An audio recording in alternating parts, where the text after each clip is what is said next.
capítulo 2, versículos 1 al 5.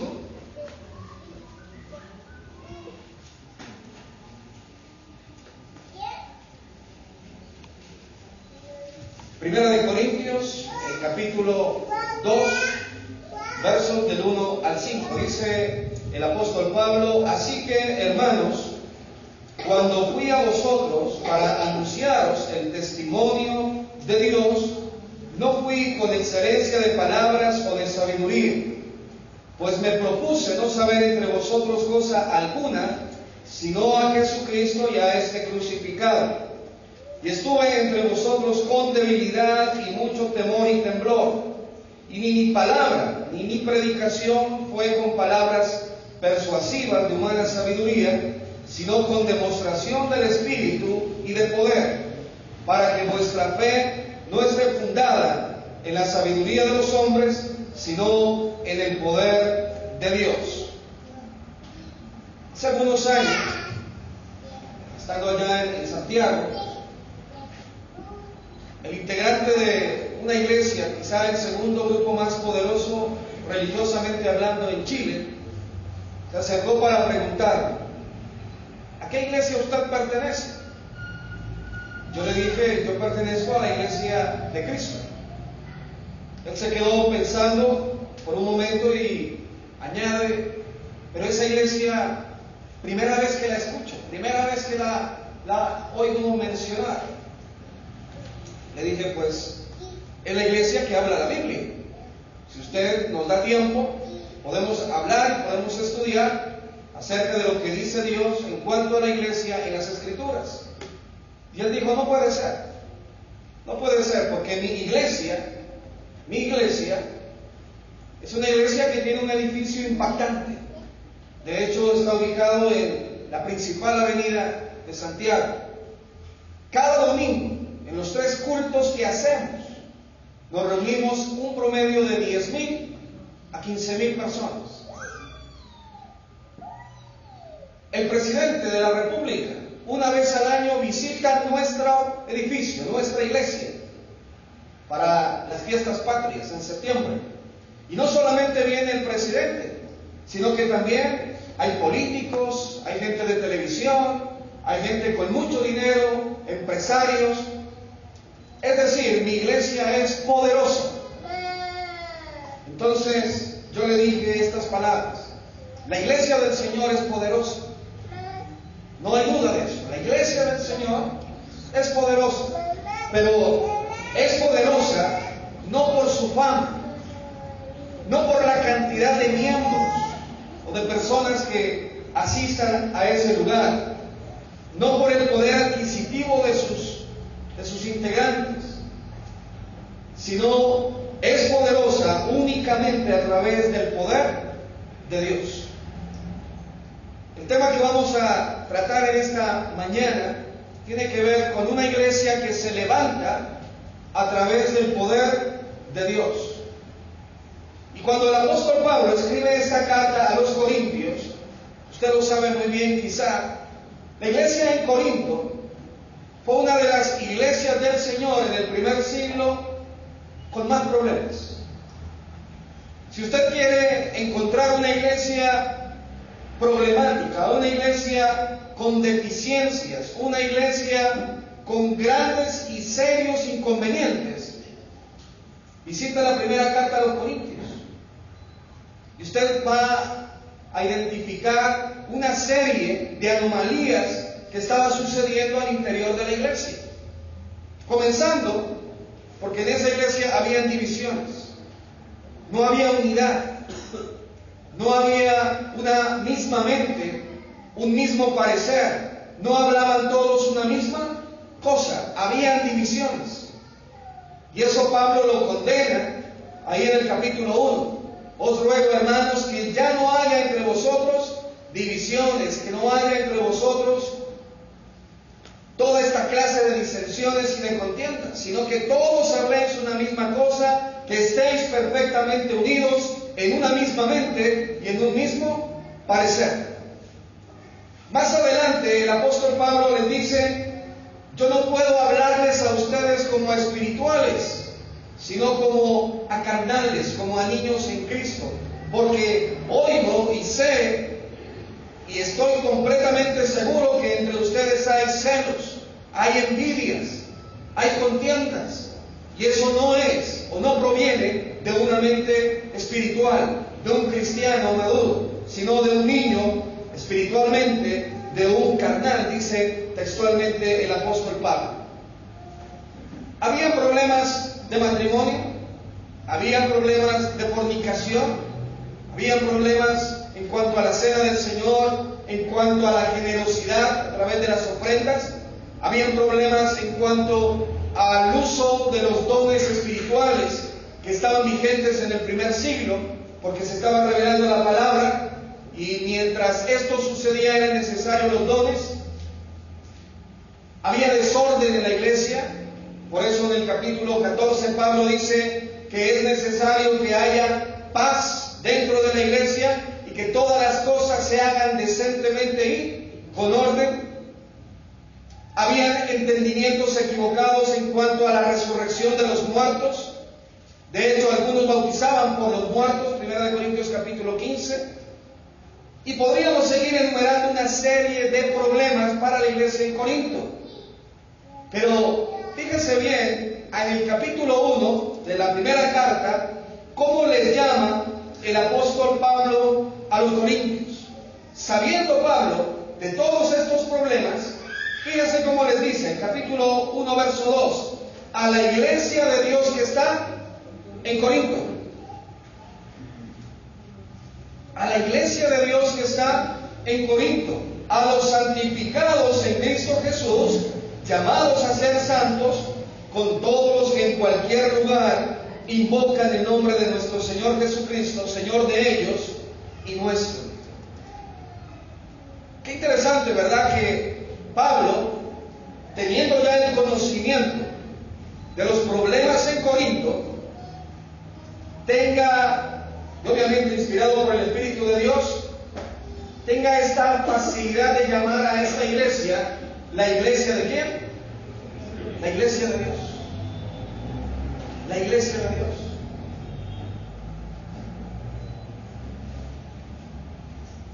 Como humanos, nosotros no habríamos dicho lo mismo, quizá. No lo habríamos dicho. Es imposible que esa iglesia sea de Dios, sea la verdadera. Si miren la cantidad de problemas que hay. Pero Dios ve a esa iglesia como suya. Ahora, no significa que Dios acepta y tolera los problemas.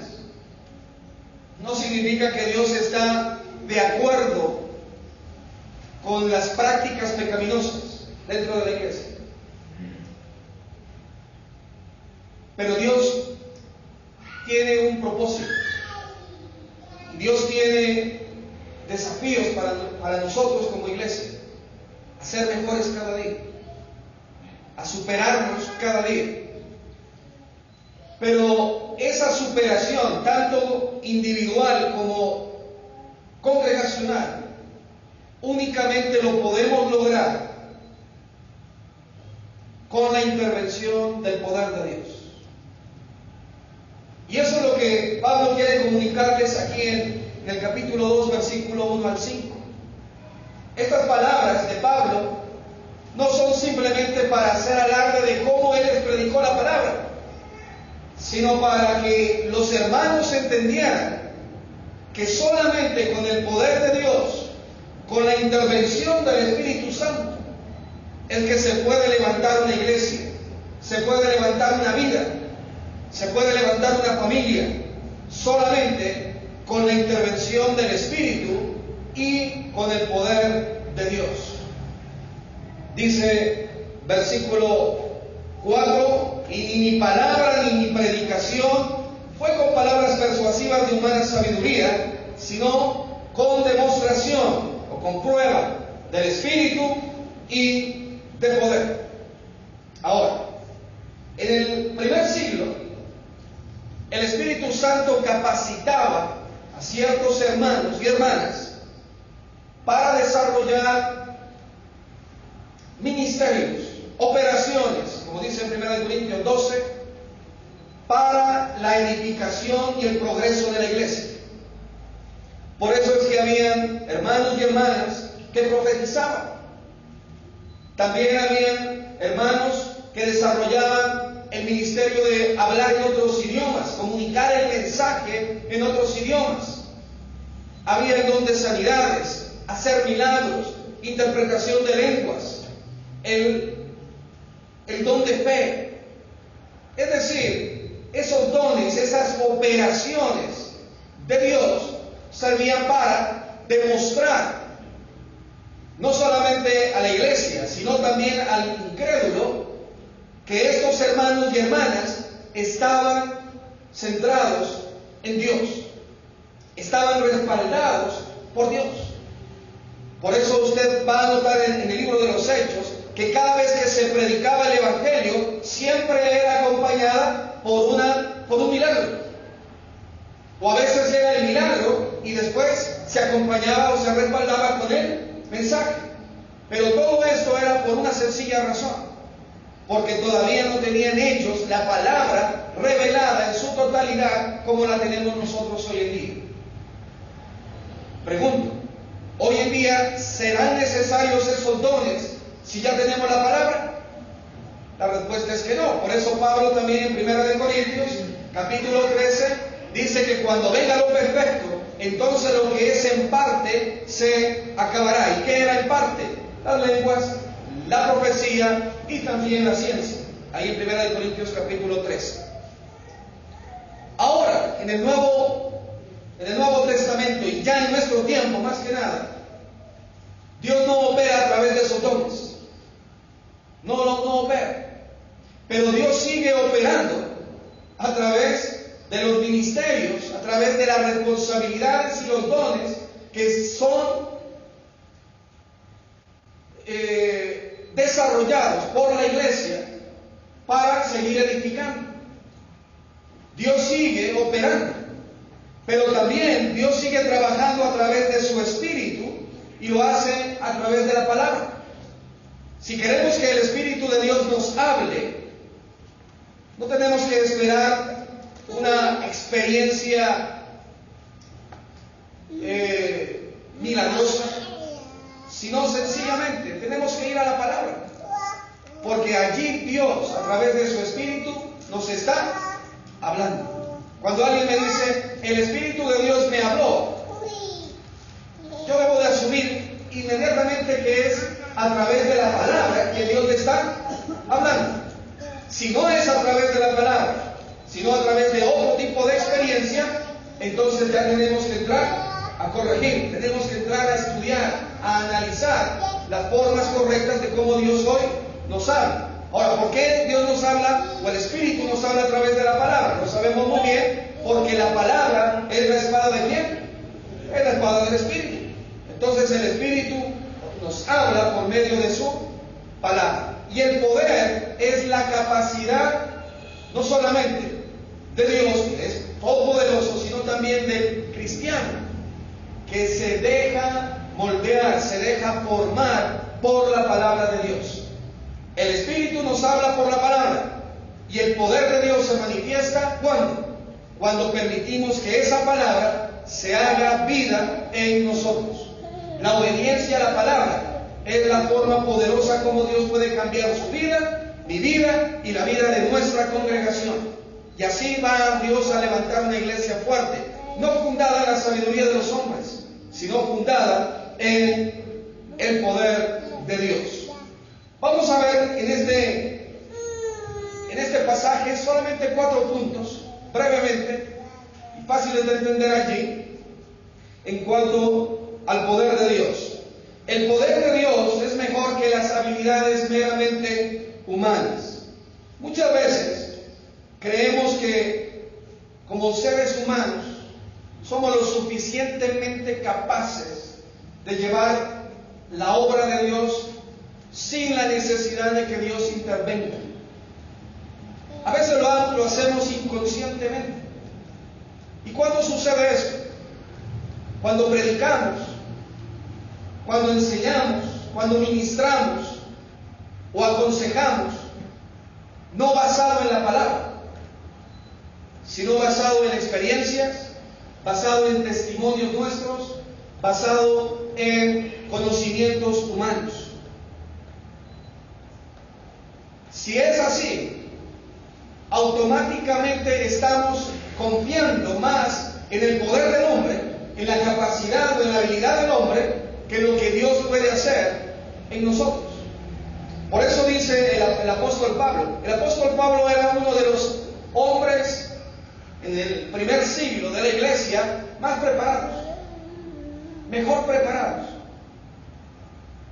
Siempre que hablamos de los apóstoles, la tendencia es creer que era gente ignorante, gente inculta, porque eran pescadores, porque eran gente de campo, gente de provincia, personas que no tenían grandes cargos, grandes puestos en el gobierno, gente humilde.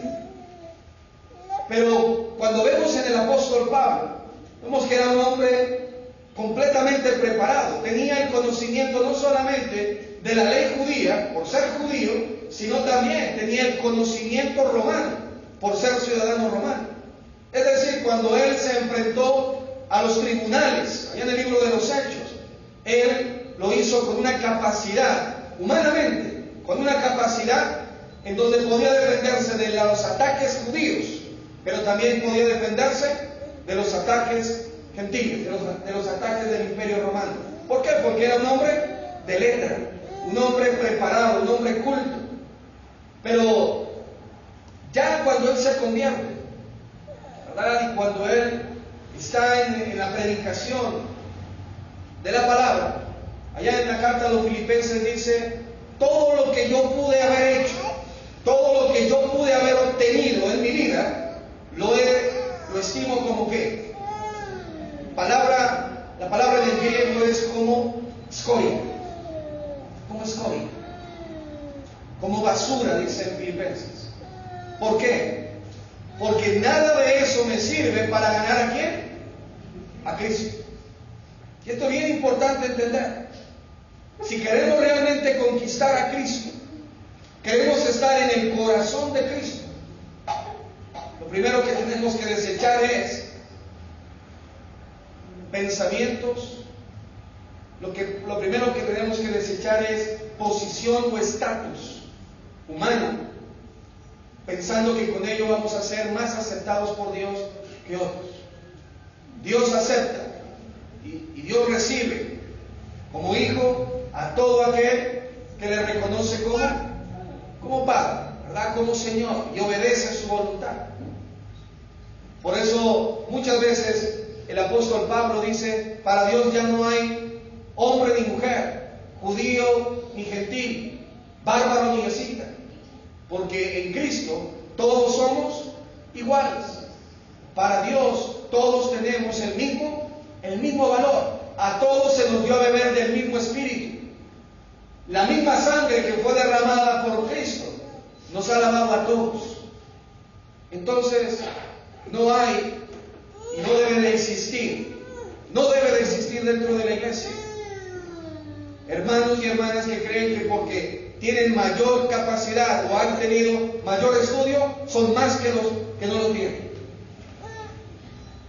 ¿Por qué? Fíjese lo que dijo Pablo: mi palabra ni mi predicación fueron con palabras persuasivas ¿de qué? De humana sabiduría. ¿Qué dice Santiago en cuanto a la sabiduría humana? ¿Cómo es? Dice que la sabiduría humana es, primeramente, diabólica, terrenal. Si queremos ganar a Dios, si queremos estar en el corazón de Dios, lo primero es, necesitamos humillarnos y permitir que sea Él, con su palabra, con su poder, que nos vaya transformando y vaya levantando nuestras vidas.